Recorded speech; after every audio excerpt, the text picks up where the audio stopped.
May tanong ako na mahirap sagutin, baka masakit sagutin, pero kailangan tanungin. Ano yon? Sa iyong relationship ngayon, feeling mo ba parang lumalayo na kayo sa isa't isa? Nararanasan mo na ba yung tinatawag nilang relationship drift? Ano ibig sabihin nun? May mga nagsimula, close na close, di ba?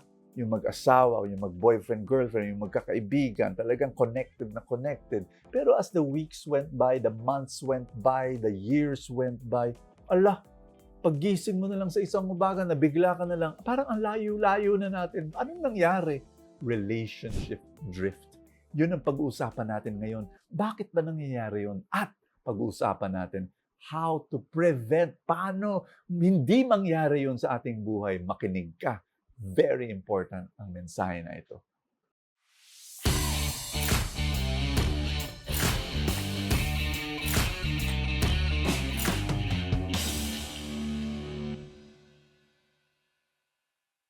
Alam mo, masakit naman talaga yun eh. May mga misis umiiyak sa akin. Sinasabi nila, Brother Bo, pagdasal mo ako, yung aking marriage, yung mister ko, parang trato niya sa akin, parang kasangkapan sa bahay. Parang monoblock chair na lang ako. Wala. Yung tingin niya sa akin, hindi na ako importante. Di ba yung mga misis, yung mga mister, di ba? Ang sarap-sarap ng pakiramdam when we are cherished, when we are valued. Pag importante ka sa puso ng mahal mo sa buhay, di ba? Parang feeling mo special na special ka. Pero later on, mapapansin mo yung hagdanan ng values ng isang tao. Dati-rate, si Lord, number 1. Tapos ikaw yung number 2. Mister, Mrs., di ba? Parang, wow, number 2 ako. Grabe naman, feeling special mo. Pero dahan-dahan, bumababa ka sa kahalagahan. Di ba? Nagiging yung trabaho, yung kotse niya, yung video games niya, yung kung ano-ano man. Number 8 ka na, number 9. Ang sakit nun, kaibigan. I'm not only talking about love relationships, ha? Pero yung simple friendships lang. Ang sakit rin nun eh, pag sinabi nilang, ang sakit yung tinatawagan ka lang ng kaibigan mo pag may kailangan siya. Pero pag wala siyang kailangan, hindi ka na niya iniisip. Ang sakit rin nun. Parang, gamitan na lang ba? Ayan na, hindi ka kasi importante na. How do you have deep friendships? Yun ang pinapag-usapan natin sa buong linggo na to. And I want you to know, ang buhay, mahirap yung buhay. Ang daming problema, so many struggles. Kailangan natin ng deep friendships. Paano ba yun magkaroon ng deep friendships? Ito, 4 na bagay na kailangan mong gawin. Ang number 1, prioritize relationships. Ibig sabihin, you prioritize that person. Gawin mong importante ulit over any material thing. Pag ginawa mo yon, solved na. Ako, I've been married for 23 years. At 3 ang ginawa ko to prioritize my wife. Kaya happy kami. Number 1, consciousness. Number 2, commitment. Number 3, consistency. Consciousness, ibig sabihin, I want to have a great marriage.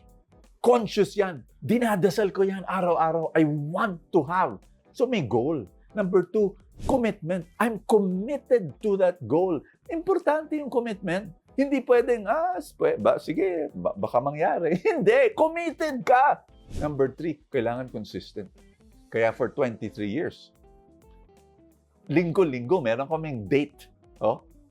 Na after 23 years, parang kaming mag-boyfriend-girlfriend, no? Kasi lagi namin ginagawa, we spend time. Importante siya ibig sabihin, feeling ng misis ko, importante siya. Siya number 2. Si Lord number 1. Number 2 na siya. More important than anything else. My dear friends, kailangan ganun. And I always tell people, by the way, number 1 lang yan. May number 2, bukas. How to cultivate openness.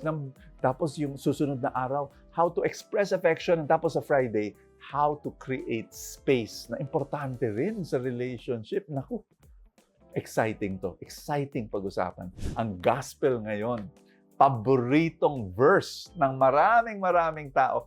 For God so loved the world that He gave His only Son so that whosoever believes in Him, ay naku, importante ka kay Lord. Sa sobrang priority ka ni Lord, binigay niya ang tanging anak niya sa iyo at namatay sa krus. Gabi, ganun ka-importante. Dasal tayo. In the name of the Father, and of the Son, and of the Holy Spirit. Lord, thank you for loving me and for making me so important to you, prioritizing me, that you gave up and sacrificed everything. Lord, turuan mo ako paano i-prioritize ang mga tao sa buhay ko, yung mga relationships ko, over material things. Lord, kailangan ko ng tulong mo. Help me to prioritize my relationships. In Jesus' name, Amen! Woo! In the name of the Father, and of the Son, and of the Holy Spirit, Amen. Ay, ang sarap. I want to invite you, tell everybody this week is about deepening friendships here in Full Tank. Imbitahin nyo sila. I want you to comment below because I want to read your comments. I want to pray for you. And I'm inviting you become a Full Tank supporter. Tulungan mo ako to be able to share God's love to many people. And you will receive Full Tank Saturday and Full Tank Sunday. All you have to do is click the link below the video here in Facebook and click the button Join dito sa YouTube. God bless you, and I will see you tomorrow.